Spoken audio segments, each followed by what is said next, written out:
Good afternoon. Welcome to the steering team task for preparation. I'm Amy Siegel, ASA's Director of Programs.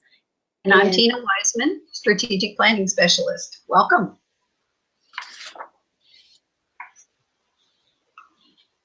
Okay.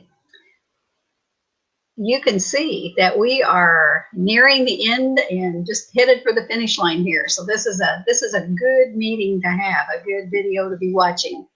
As you'll recall, during March, you were going through all of your interventions, reviewing, adding new ones based upon all the root causes and good information such as that.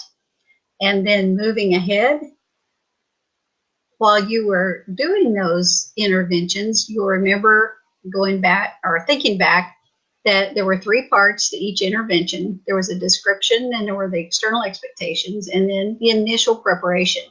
And in this part, you were putting down the person responsible for any kind of initial or any kind of preparations that were needed to make the intervention a success.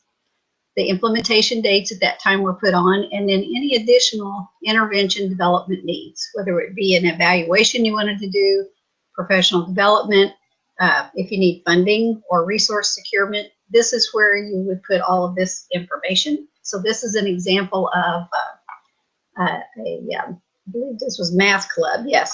And then we have another example here of curriculum guide update.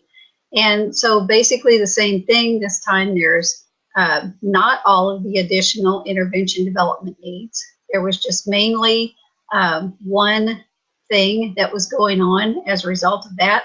So all of these are going to look different, but they're going to look specifically as you want them to make sure that the intervention gets carried through appropriately. And so then this brings us to this topic today, which is just wrapping everything up.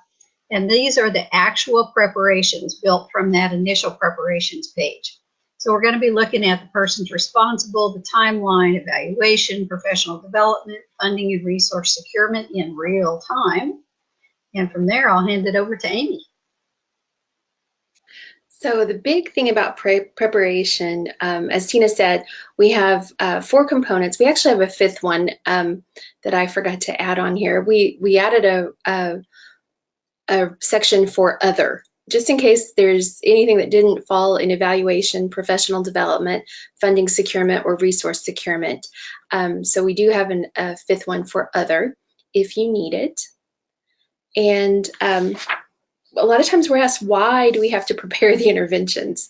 And the reason we have you do that is to increase the odds that your intervention is fully implemented and with integrity.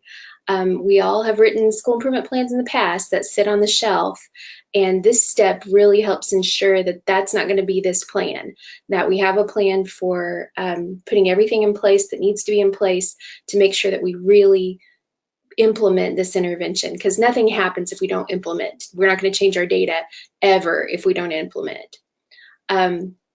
The other big question is, do we need to prepare all interventions? And the answer to that is no.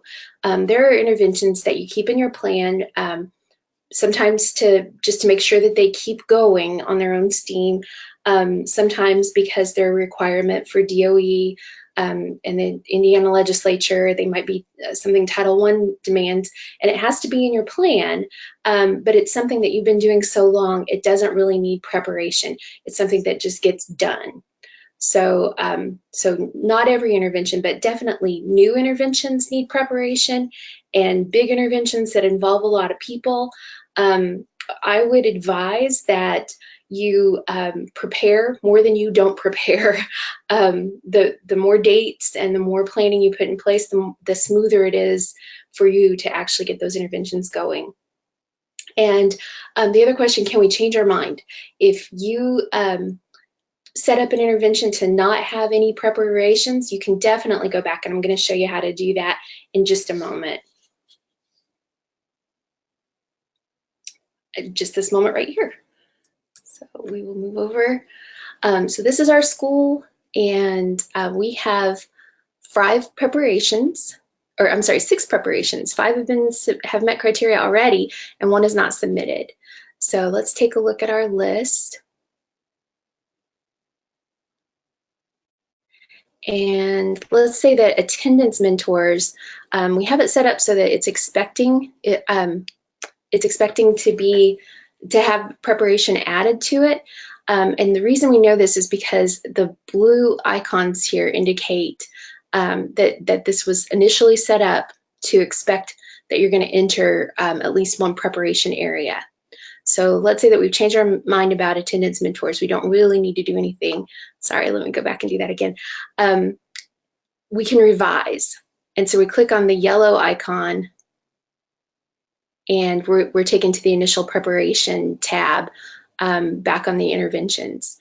So all I have to do is uncheck resource securement and save, get my changes saved message, and also a link to return to the intervention preparation.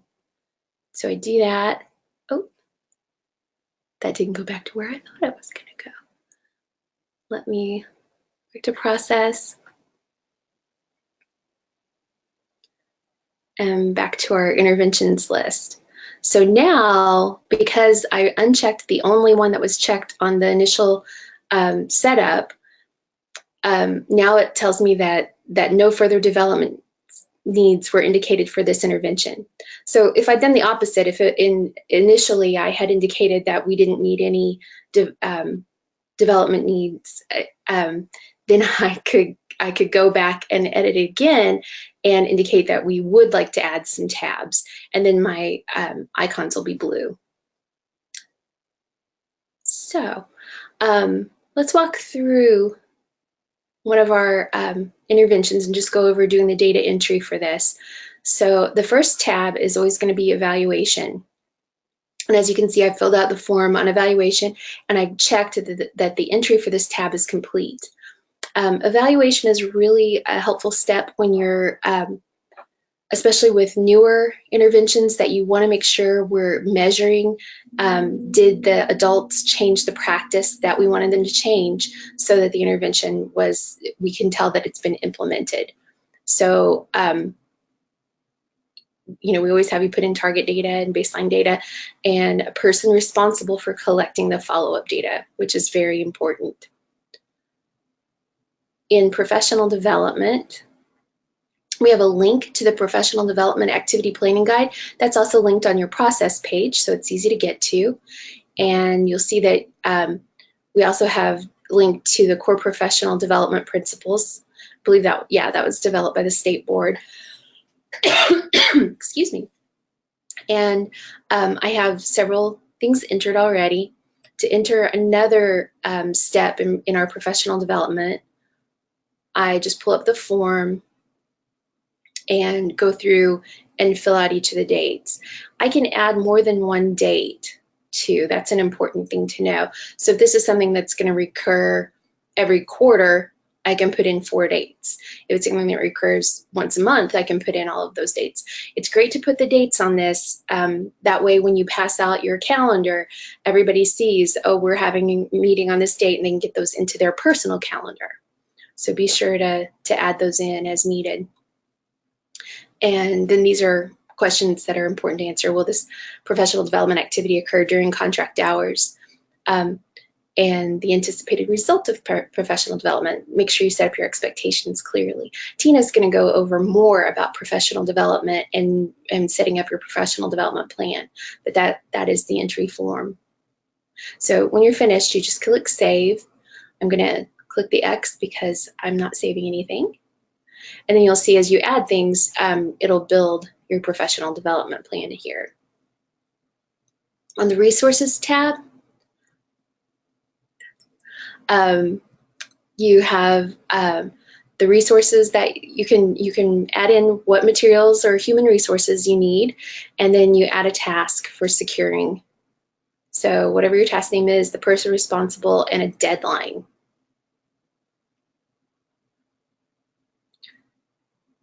And again, you'll notice I've clicked the entry for this tab is complete already, and that means I have a check mark on the tab itself. So that helps you keep track of your work and what you've done. So just anytime you're finished with the tab, click the checkbox and click save. Again, funding, some of our interventions require money. You might need to buy materials, you might need to pay for professional development, you might need to pay for people's time, whatever that is. If you need funding, make sure that you plan for it. And the more details you have that information ready to go. If you're going to be grant writing or making a request of your central office, whatever's needed, it's nice to have it ready to go. And then the funding action plan, again, you put in your task. It's very simple, the name, person responsible, and the deadline. And you'll put in as many of those as you need to secure your funding. And then the other tasks, if you have other tasks, you can, it's the same process, the name, person responsible, and the deadline. So once I click the entry is complete for my last tab, and I go back to the interventions list, now you'll see that there's a check mark next to the name of the intervention. So now I know that one is complete. And I've already submitted this one for criteria, or submitted this one for review, and it's met criteria. But if I had just finished this, I would go ahead and click the submit button so that it got into Tina's review queue. Okay, so all of those will work just the same. And when we go back to the process page,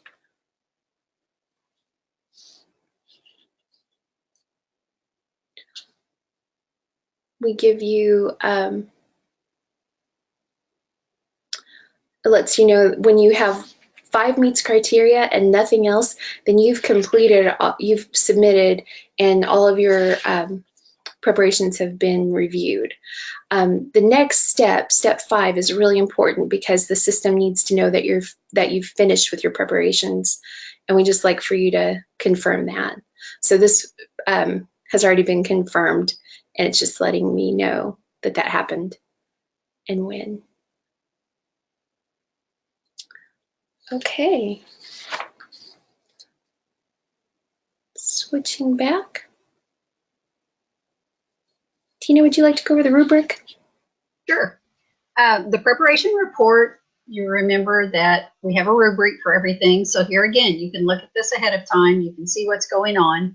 These are exact things that I'm looking for under the intervention evaluation itself, that it identifies the targeted adult group. And remember, when we're doing preparations, this is no longer dealing with students. This is dealing specifically getting adult behaviors in order. So always keep that in mind. That's probably one of the most current rookie mistakes that anyone will make, because you've been so student-oriented up to this time, but now it's the adults that are learning the behavior, applying it, and then getting the kids geared up, and then they can get that data moving. So the evaluation identifies a targeted adult group. It also identifies what will be counted to determine if the adults have implemented the intervention fully and with integrity. So there again, it's the adult behavior. You're going to have baseline data and, date and data present. A lot of times it's going to be 0, and that's perfectly fine. Even if you've been, doing this for 20 years, you do something new, your baseline is going to be 0, so that's fine. You want to be sure and have an evaluation date, and then you want to have target data. Always have a target that you can look at. Under the professional development, if you choose to have it in the plan, it will include a series of activities which addresses the changing intervention stages. And there again, it's not just to sit and get and grab. It's, we want to develop this out. It will address a variety of adults' learning styles. That's something to keep in mind, because, we have auditory, we have visual, we have kinesthetic, we have all kinds of learning styles with kids. We have the same with us adults. The professional development, for the most part, will occur during contract hours. And that, of course, is up to you, but that's something that we do look for, because we know that we get more done that way. The person responsible has been identified, very important, and the date has been identified. There again, it's going to go into the calendar, and so it's very important that people get these on their personal calendars. Funding and resource securement, this comes down to if the intervention is adequately funded. You know, sometimes we can do a lot on a dime, but we usually can't do a whole lot with nothing. So, you know, even if there's a minimum amount that needs to be there, get it on paper, get it on the table so that it's not overlooked. And the person responsible has been identified for that, and as well as a date. And then the same with resource securement, adequate resources have been identified. A sound plan exists for obtaining those resources. It's not, you know, just we hope. The person responsible there again, and the date has been identified. So it's really just a good planning page, you know, for any kind of strategic plan to get it done and to get it done correctly. You're going to be asking yourself these questions. So we're just giving you the ability to go ahead and get this information all lined out ahead of time so that there aren't any last minute questions or shuffles or panic for that matter. Okay, so now we're going to look at designing the professional development itself. You will notice that we look at 4 levels or 4 stages of professional development. And there again, it's not just a, you know, it's not a sit, get, and grab. It's you know, we learn the way we teach, and we teach the way we learn. And so we all know that you can't start in the middle and do a good job of things. So whatever level that your audience of teachers are going to be at, or the adults that are learning a behavior, this is where you really need to start. And so if you're at just the interest level, that's perfectly fine. And so with that, you know, you're going to say, your initial question is, what is this? You know, what are we doing here? And if no one has ever been involved in this before, you certainly want to begin at the beginning. Too many times, I think we've all probably been found ourselves in a situation where you feel like you're starting in the middle, and that's never a comfortable place to be. So if it's in the interest stage, that's great, but make sure that you identify it as such. The focus there is going to be more general information, more introductory, and you're going to be working on anti-resistance because, you know, you're going to have that initial pushback for something different or something new. And then activities can be group presentations, one-to-one discussions, school visits. You know, you're just getting the feel of things, kind of getting grounded here. You may be in the preparation stage. And so at that case, you know, at this stage, you're saying, well, how do I do this? And so you can see the focus there is more on knowledge and skills, maybe a little rehearsal, there may be a little reflection, some feedback, there may be, you know, going into classroom, kind of doing some active research, and then, you know, coming back and talking to others, maybe one-to-one coaching, there may be some small learning communities, a workshop, you know, it's the sky's the limit on that. Early use, am I doing it right? Am I doing okay with this? And so there again, you know, there may be some peer observations, reflections, feedback, maybe a principal observation, peer observation, there again, small learning communities or one-to-one coaching. And then you eventually get it into routine use. And routine doesn't mean that the learning stops. And so just remember that every once in a while, and there again, like Amy said, something's in routine use. You may not do it all the time as far as checking, making checks on, you know, how do we improve this? But maybe every other year you want to check because, you know, you're going to have some changes and everything, and you want to make sure things are working right. Plus the fact that, you know, routine can sometimes be rut, and sometimes a rut, we get a little bit careless with things. So, you know, that just keeps it on the table. And so we want to be sure and do that as well.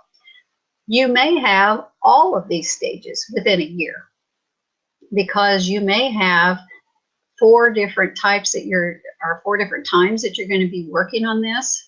You may be working on it quarterly, and it may be, you know, lots of, there again, action research. It may be undergoing. It doesn't have to be, you know, just the meeting.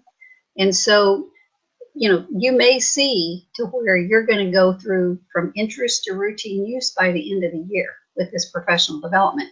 And that's perfectly fine because there again, That's the beauty of this. This is just the big shell. This is the warehouse. It's going to be holding your really good plans, but you own it. And so you really need to make these plans your own that you're very, very comfortable with. Tina, can I Okay, jump in for a second? absolutely.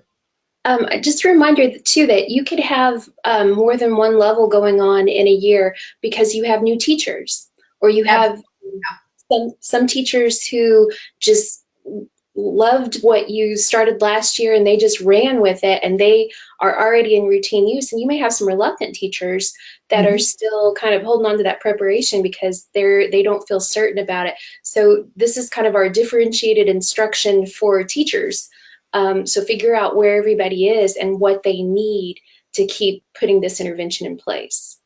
And I'm glad Amy brought that up, because one of the things that had crossed my mind that I wanted to be sure and remind everybody, remember when you get a new teacher in your building, don't expect them just to know it by osmosis or just by walking through the door. Make sure that they can go through this information. So have that there handy and have your plan in your back pocket of how you're going to constantly keep people trained. So, there again, this thing's going to sing, as we say, if you get the planning down right. Alrighty. So moving on with that, we do have something in the online manual, and it's under number 11, preparations, and it's actually 11.3. If you want to click on the manual itself, the online manual. And this is a professional development activity planning guide. And so we go through all of the different stages and then break it down. So you can see that's kind of what we went over in this last slide. But sometimes this is very useful to sit down and, the people who are working on the professional development activities have this in front of them. And then it helps everybody to kind of think out step by step by step. So it's a very useful tool. And then comes the rubric. And here again, this is what I'm looking for. I want to make sure that professional development has been included for all comprehensive strategies. And the reason being that if it's big, as Amy said later or a while ago, it needs to have professional development 9.5 times out of 10, especially if it's something new, then it would be 10 out of 10.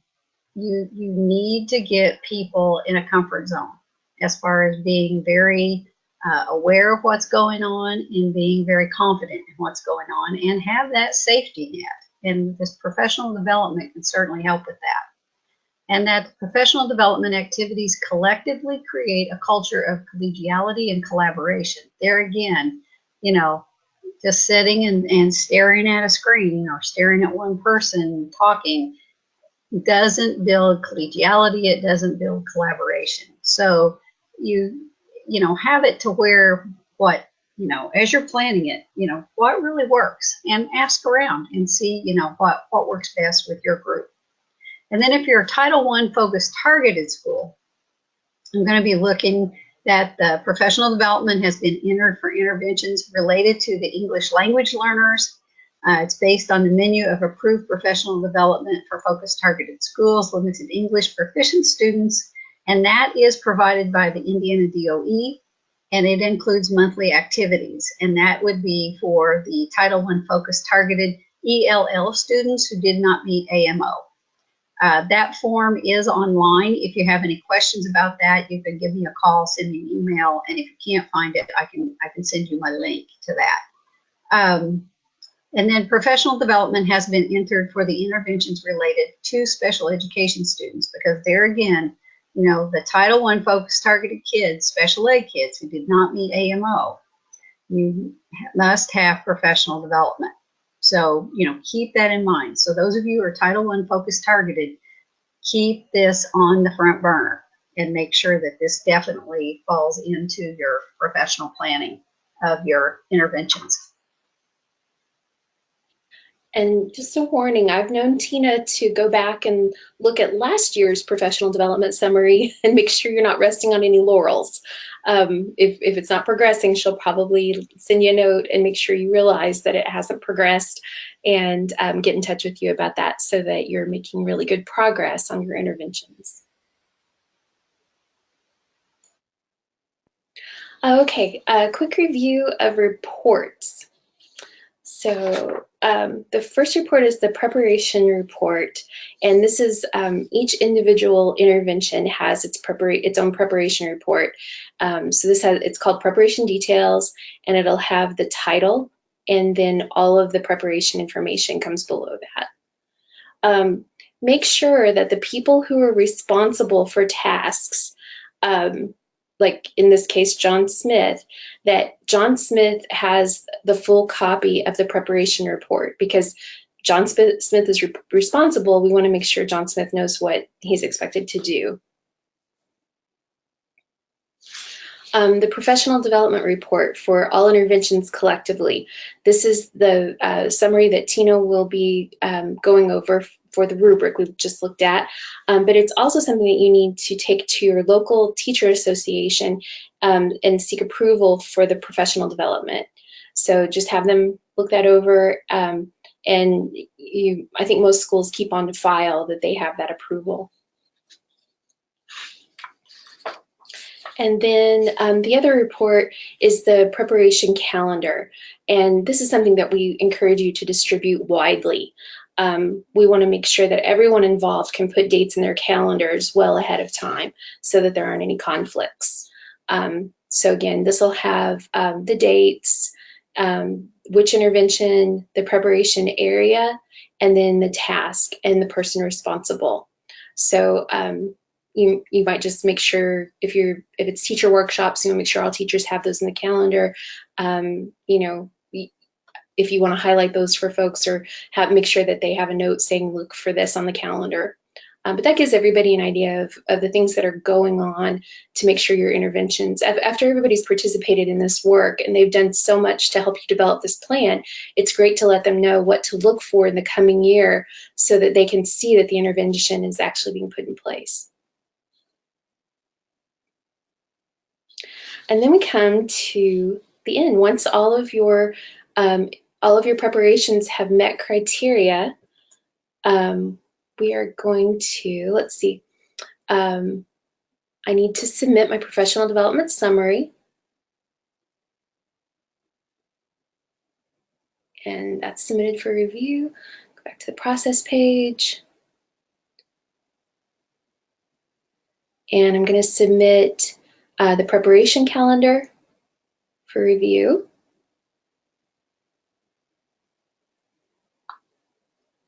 Those were my last two submissions, and Tina will review those.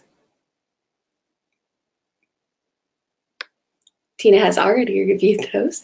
And, oh no, sorry, there we are. Tina, can you let me know when those are done?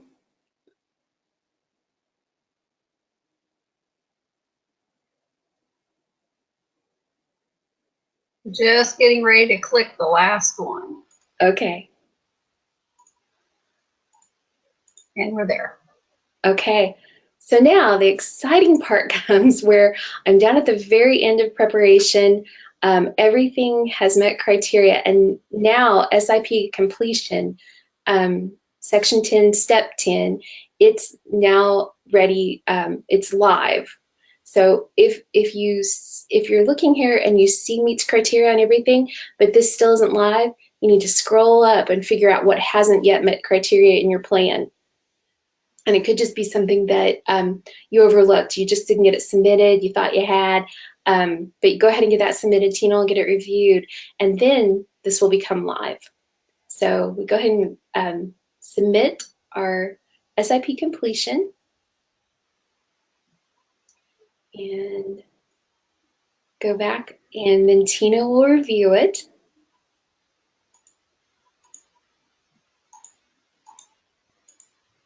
Alrighty. And the next time you log in, or if you refresh after she's reviewed, you're gonna have balloons. And that's our time to celebrate your happy day. Yeah, happy day. Your SIP is for 2018-19 is ready to go. Tina, is there anything you want to add about that? I don't think so, other than the fact that I never thought in my life I'd be so excited about a bunch of balloons, but you get a real good feel about these balloons, that's for sure. I would just say, just mainly stay with it. And then, if in this particular webinar, we're not sure what time of the season that people will be watching this. Some of you will be watching it this afternoon, more than likely, and finishing up. But wherever you find yourself, really watch that calendar and make sure that you get this done, because there again, you notice there are several questions that you need to ask of people that are in your building, several responsibilities left as far as getting calendars done correctly, getting that funding securement done, your resources and all of that. So there again, don't be by yourself in a building in June trying to get this done. Get it done early, and then that way, if we hit any snags along the way, we can go back in and get things lined out. But the sooner you can get this done, the better. Absolutely. As Tina mentioned, you're just reading that calendar. That's a great time to ask for feedback. Maybe somebody realizes we've put two things on the same date that absolutely cannot happen on the same date. So, having folks look that over, so that really when you start school in the fall, you are ready to start implementing that. This is, I guess, right before the rubber meets the road. This is one of those steps you just don't want to, you want to take your time and make sure you do it right, because you're setting yourself up for success with your implementation. And you're also dealing with more than just your building. I mean, you're going to be, looking probably outside. You're going to be looking to your community. You're going to be looking to your central office. You're going to be looking, to different people with different budgets trying to get securement done here. And so, and different people with different calendars. So be sure and give it time, because it would be a shame something couldn't work. It wouldn't be a success just because it was kind of a last minute thing. Agreed. So our last slide is always the reminder, 5-second rule. We take it seriously. We hope you do too. Give Tina a call. And Tina, you've got some special hours as folks are working on this. That's right. Monday, Tuesday, Thursday, Friday, 8 to 2. And then Wednesday, I work, as we say around here, second shift. I'll be working from 2 until 8 in the evening. So, and call any time and leave a message or email or whatever. You're all really, really good about that. And I'll get back with you just as soon as I can. So we'll keep it moving. Thank you all so much for watching. And we hope that you're off to great success with your interventions for next year. Good luck, and give me a call or drop me an email if you need anything. Take care.